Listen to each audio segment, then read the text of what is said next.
السلام علیکم لبینہ، ادھر آئیں، دیکھیں الفضل آ گیا ہے۔ وعلیکم السلام ورحمۃ اللہ اماں، زبردست۔ آج کے الفاظ میں کیا کیا شامل ہے؟ چلیں اب ہم پڑھتے ہیں۔ آج کے شمارے میں بچوں کے لیے ہے گلدستہ معلومات میں دلچسپ حقائق اور دلچسپ معلومات۔ دادی جان کا آنگن میں سنیں حضرت خلیفۃ المسیح الخامس سید اللہ تعالیٰ کے بچپن کے بارے میں۔ ذہنی آزمائش میں بوجھو تو جانیں، راستہ تلاش کریں اور اردو سوال۔ اس کے علاوہ نظم، لطائف، یاد کرنے کی باتیں اور بہت کچھ۔ تو سب سے پہلے آتا ہے المیہ کا خط، جو کہ قرآن کریم ہے، اور ہم اس کو اعوذ باللہ اور بسم اللہ کے ساتھ سٹارٹ کرتے ہیں۔ جی بالکل، اعوذ باللہ اور بسم اللہ سے شروع کرتے ہیں۔ چلیں ہم المیہ کا خط پڑھتے ہیں۔ المیہ کا خط۔ اعوذ باللہ من الشیطان الرجیم، بسم اللہ الرحمن الرحیم، اقرأ بسم ربک الذی خلق، خلق الانسان من علق، اقرأ وربک الاکرم، الذی علم بالقلم، علم الانسان ما لم يعلم۔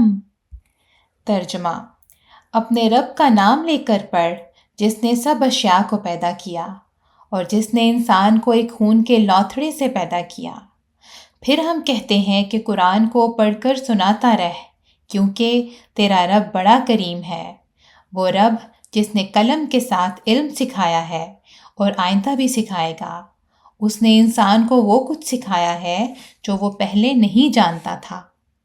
تو پیارے بچوں، جیسا کہ ہم نے ابھی سنا تھا کہ آج کا عنوان ہے یوم اساتذہ، تو دین اسلام نے پڑھانے والے کی عزت قائم کی ہے، اور قرآن کریم کی پہلی آیت جب نازل ہوئی تو اس میں بھی سیکھنے اور سکھانے کا ذکر ہے۔ ان آیات میں کچھ آداب بھی بیان ہوئے ہیں۔ لبینہ کوئی ایک بتائیں۔ یہ کہ المیہ کا نام لے کر پڑھنا شروع کرے، یعنی کہ بسم اللہ پڑھ کے۔ جی بالکل، جزاک اللہ۔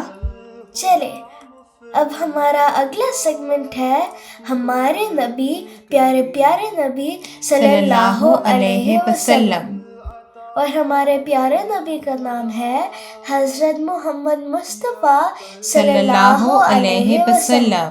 جی بالکل، یعنی اس شمارے کی حدیث۔ چلیں دیکھتے ہیں کہ اس میں کیا ہے۔ ہمارے نبی، پیارے پیارے نبی صلی اللہ علیہ وسلم، افضل صدقہ۔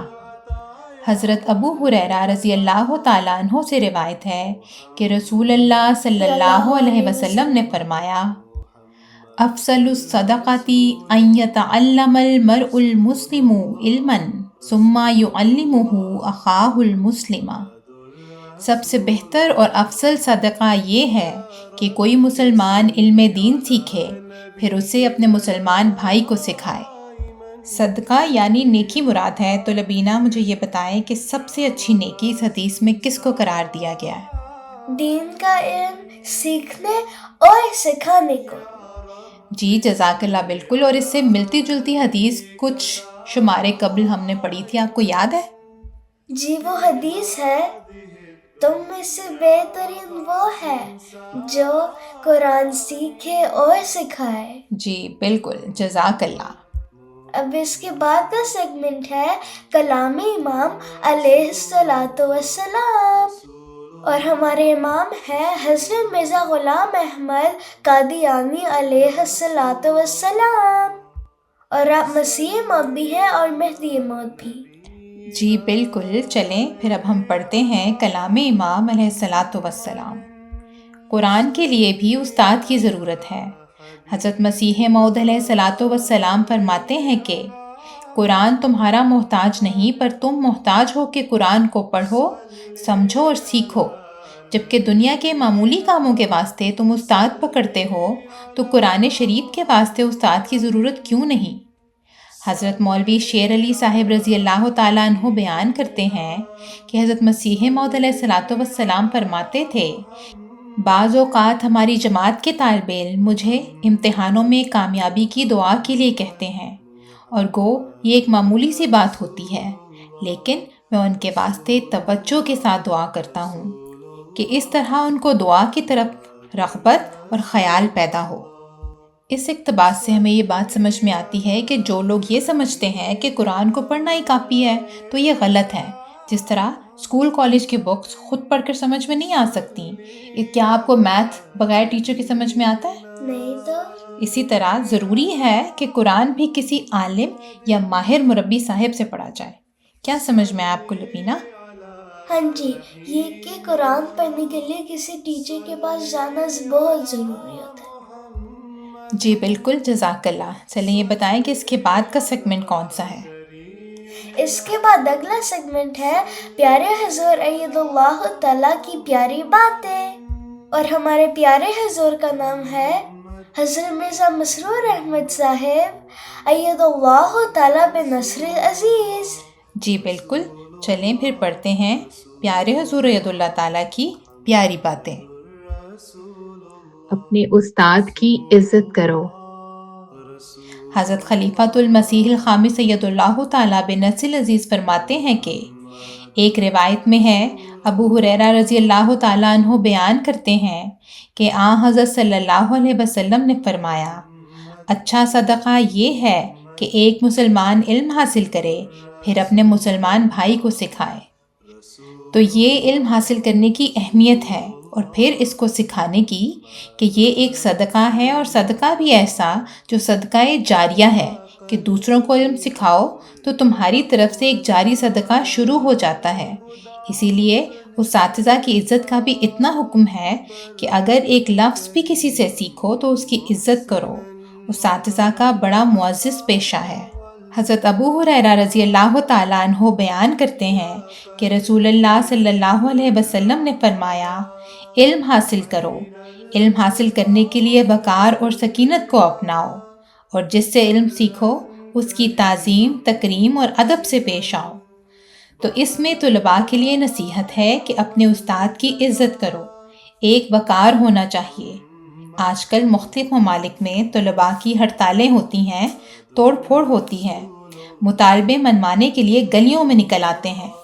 مطالبہ یونیورسٹی یا کالج کا ہوتا ہے اور توڑ پھوڑ سڑکوں پہ اسٹریٹ لائٹس کی یا حکومت کی پراپرٹی کی یا عوام کی جائیدادوں کی ہو رہی ہوتی ہے، دکانوں کو آگیں لگ رہی ہوتی ہیں۔ تو یہ انتہائی غلط اور گھٹیا قسم کے طریقے ہیں۔ اسلام کی تعلیم تو یہ نہیں ہے۔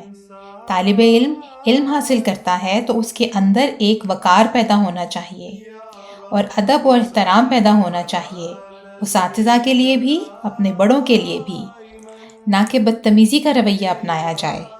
پھر بعض دفعہ ہمارے احمدی اساتذہ کو سامنا کرنا پڑتا ہے۔ یہ تو خیر میں ضمناً ذکر کر رہا ہوں کہ غیر احمدی طلباء نے خود پڑھائی نہیں کی ہوتی، فیل ہو جاتے ہیں، اگر ان کا احمدی ٹیچر ہے یا احمدی استاد ہے تو فوراً اس کے خلاف وہاں ہڑتالیں شروع ہو جاتی ہیں۔ اس لحاظ سے بھی پاکستان میں بعض اساتذہ بڑی مشکل میں ہوتے ہیں۔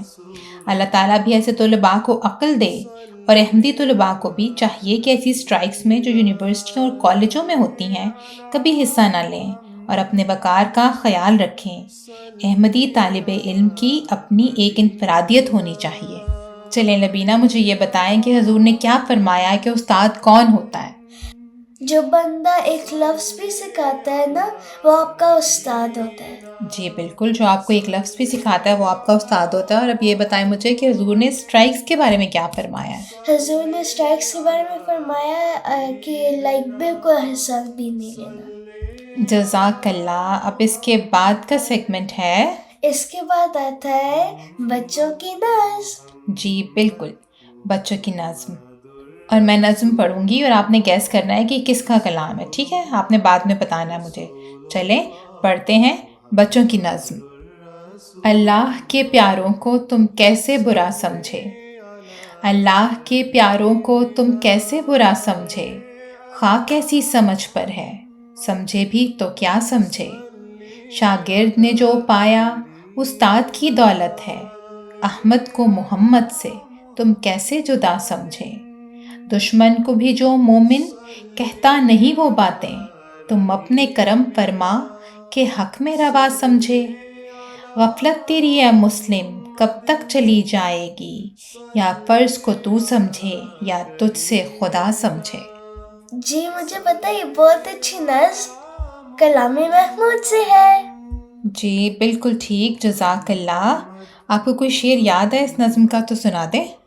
شاگرد نے جو پایا استاد کی دولت ہے، احمد کو محمد سے تم کیسے جدا سمجھے۔ جزاک اللہ۔ تو پیارے بچوں، یہ تھا بچوں کے الفاظل کا پہلا صفحہ۔